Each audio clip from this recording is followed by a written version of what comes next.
जय हिंद। इस वीडियो में हम लोग क्लास 10th मैथमेटिक्स चैप्टर 10 का एक्सरसाइज 10.1 क्वेश्चन नंबर 3 का सॉल्यूशन करेंगे और इसके आगे का करेंगे। इससे पहले हम क्वेश्चन नंबर 1 और 2 इससे पीछे वाले वीडियो में यानी पार्ट 2 में कर दिए हैं। अगर नहीं देखें तो इससे पहले वाला वीडियो देख लीजिए, प्ले लिस्ट में मिल जाएगा आपको चैनल पर जाने के बाद। इसमें हम लोग 3 के आगे का सॉल्यूशन देखेंगे। तो चलिए वीडियो को स्टार्ट करते हैं।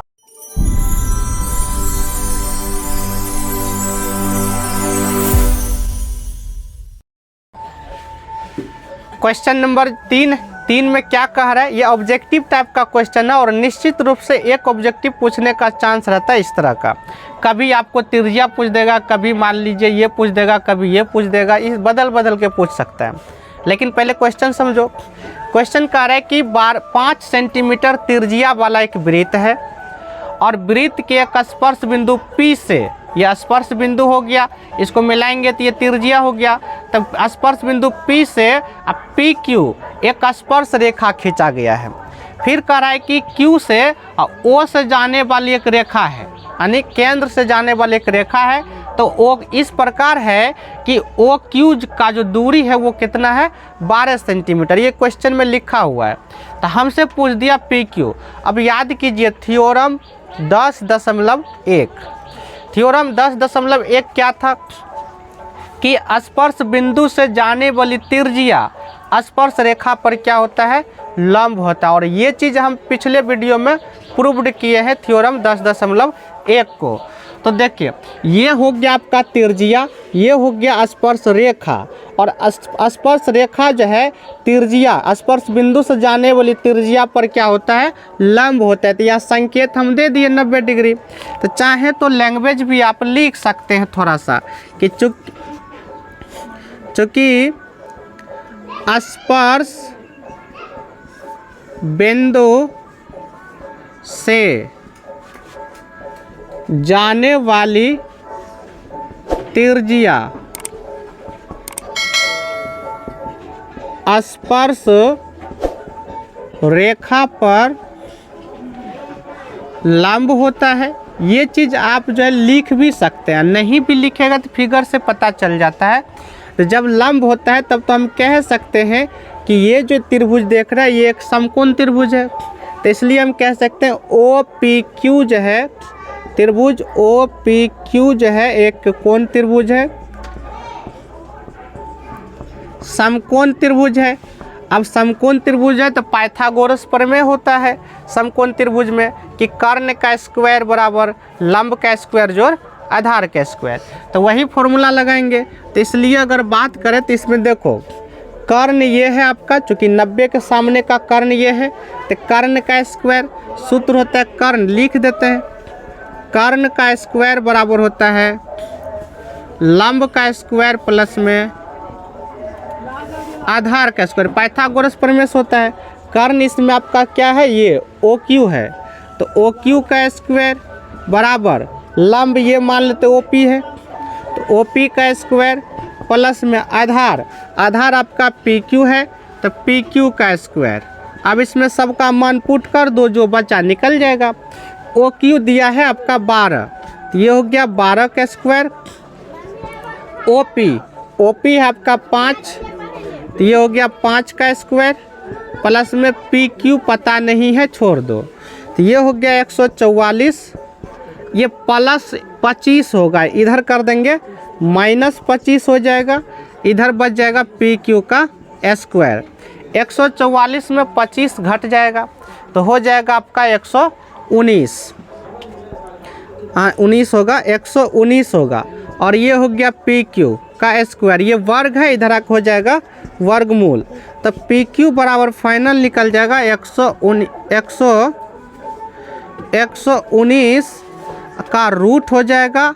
और ये सेंटीमीटर हमसे पूछा है PQ बताइए कितना होगा, तो PQ निकल गया 119 रूट होगा। और ये जो है ऑब्जेक्टिव है, तो ऑप्शन नंबर देखेगा तो कौन में है, तो ऑप्शन नंबर D में है। तो सही उत्तर इसका क्या हो जाएगा, सही उत्तर हो जाएगा आपका D। और यही हुआ आंसर। तो इस तरह का क्वेश्चन 100% लगभग पूछा जाता है, या तो आपको सब्जेक्टिव में पूछ देगा या फिर ऑब्जेक्टिव में पूछ देता है। तो इसका सिंपल फंडा यही है, समकोण त्रिभुज बन रहा है, समकोण त्रिभुज में लगा दो ये सूत्र, आराम से निकल जाएगा। तीनों में से कोई भी पूछेगा निकल जाएगा। और ख़ास बात होता है कि समकोण त्रिभुज ट्रिपलेट होता है, अगर ट्रिपलेट लागू हो रहा है तो तब तो देखेगा आंसर निकल जाएगा, लेकिन यह ट्रिपलेट लागू नहीं हो रहा है। क्यों? क्योंकि कर्ण 12 दे दिया, ऐसा ट्रिपलेट नहीं है जिसमें कर्ण 12 होता है, इसलिए इसको हल करके दिखा दिए, नहीं तो डायरेक्ट भी हो जाता। चलिए क्वेश्चन नंबर अब 4 देखते हैं।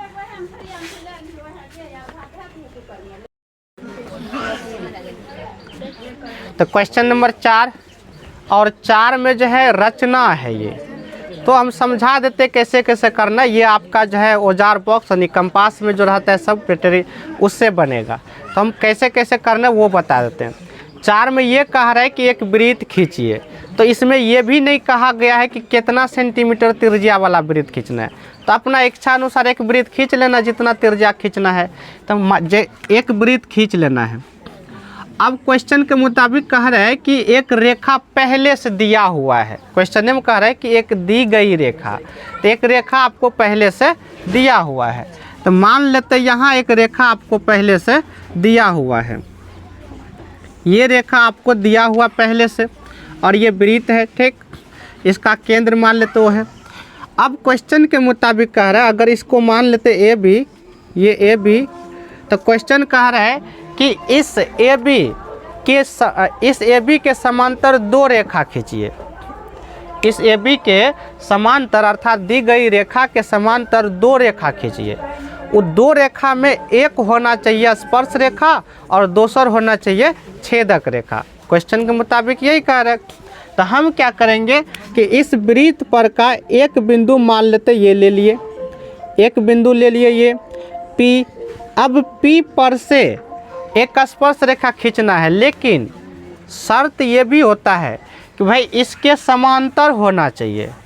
समांतर कैसे खींचना है? तो उसके लिए हमको यहाँ 90 डिग्री बना के फिर यहाँ से 90 डिग्री बनाएंगे तब होगा। और ये सब रचना का बात है, थोड़ा सा बगल में समझा देते हैं। अगर ये कोई रेखा है, मान लेते ये बिंदु P है। अब अगर कहेगा क्वेश्चन में कि P से इसके समांतर एक रेखा खींचिए, तो कैसे खींचेंगे? तो उसके लिए पहले P से इस पर लंब डालना पड़ेगा। लंब कैसे डालेंगे? यहाँ रखेंगे चाप को रखेंगे और इसको 2 जगह काटेंगे। यहाँ से चाप को रख के एक जगह ये, एक जगह इस तरह से मान लो ऐसे करके काट देंगे, तो 2 जगह कट गया। काटने के बाद इसको फिर आधा करेंगे, ये दोनों जगह रख के। आधा कैसे करते हैं? तो यहाँ रख के आधा से ज़्यादा फैला लेंगे अंदाज से, इस तरह से कट करेंगे, इस तरह से ऊपर, और फिर यहाँ रख के इस तरह से करेंगे, ऐसे करके। ऐसे करने से क्या होगा कि जब इसको मिलाएंगे हम, तो मिलाएंगे तो ये बिल्कुल P से होकर ही जाएगा। इसको कहते हैं लंब समद्विभाजक करना। तो हम इसका कर दिए लंब समद्विभाजक। अब क्या है कि ये 90 डिग्री हो गया, और 90 डिग्री हो गया तो हमको पता है समांतर रेखा के एक ही ओर के अंतःकोणों का योग 180 डिग्री होता है। अगर ये 90 डिग्री है तो हमको क्या करना है? P पर बना देना है 90 डिग्री। तो P पर 90 डिग्री कैसे बनेगा? तो यहाँ सुई को रख के चाप एक घुमाना, एक बार काटेंगे 60 होता है, 2 बार काटेंगे 120 होता है, ये दोनों पर से काट देंगे, ये हो जाएगा आपका 90 डिग्री। और यहाँ से ऐसे करके खींच दीजिए, ये जो रेखा जाएगा ये इसके बिल्कुल समांतर जाएगा। तो हमसे क्वेश्चन में यही कहा है कि इसके समांतर 2 रेखा खींचिए, जिसमें से एक स्पर्श होना चाहिए, दूसरा छेदक होना चाहिए। तो सेम प्रक्रिया यहाँ करके P से एक रेखा खींच लीजिए जो कि स्पर्श भी होगा और इसके समांतर भी होगा। तो ये हो जाएगा आपका स्पर्श रेखा। फिर कह रहे एक छेदक रेखा भी खींचिए, सेम प्रक्रिया करके एक और रेखा खींच दीजिए 20 से, ये आपका बन जाएगा छेदक रेखा। तो क्वेश्चन में यही कह रहा है कि एक दी गई वृत्त पहले से है और एक रेखा भी पहले से दिया गया है। इस रेखा के समांतर 2 रेखा खींचिए, जिसमें से एक स्पर्श रेखा होना चाहिए और दूसरा छेदक रेखा होना चाहिए। तो बस यही था क्वेश्चन 4 में, ज़्यादा कुछ नहीं है, रचना वाला बात हो गया। अब ये चैप्टर एक्सरसाइज जो है 10.1 कंप्लीट होता है। इसके बाद फिर थ्योरम आता है तो हम थ्योरम पहले अब हल करते हैं। तो 10.1 थ्योरम कर चुके हैं, अब 10.2 को देखेंगे। तो देखते हैं थ्योरम 10.2।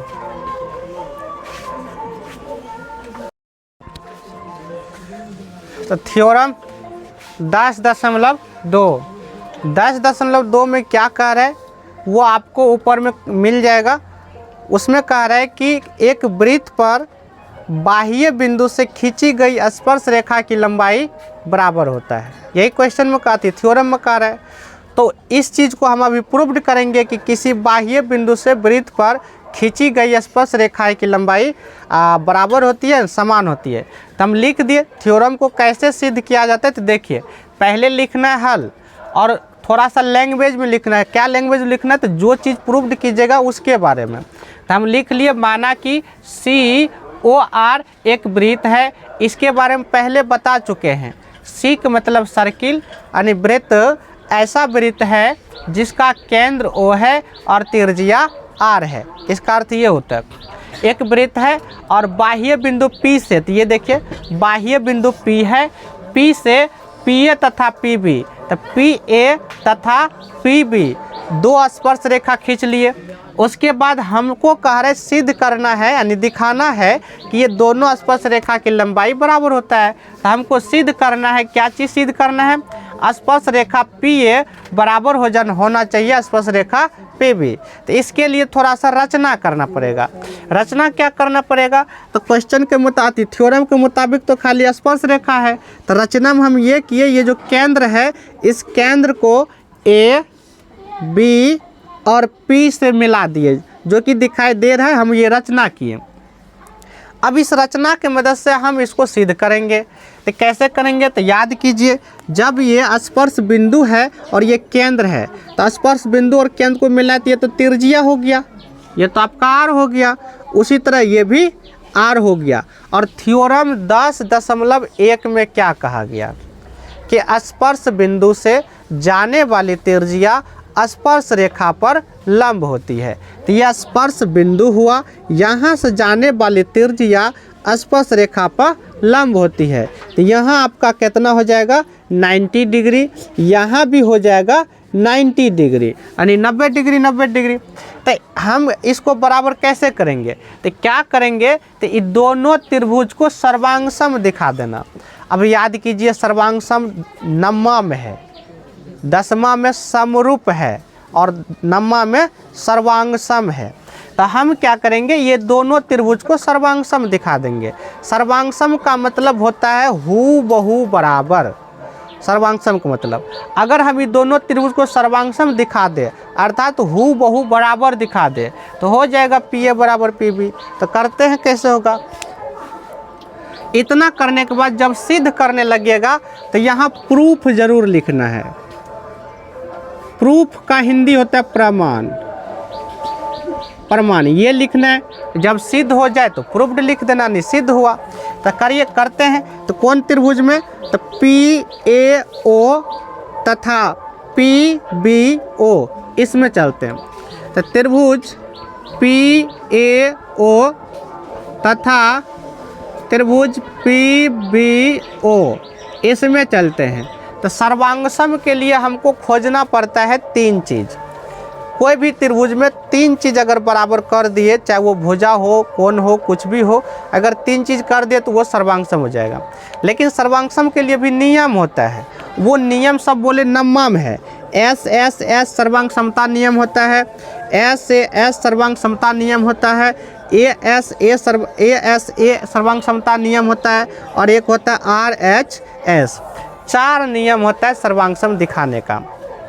हम देखते हैं इसमें से कौन लागू होगा, खोजते हैं दोनों में क्या क्या मिलेगा।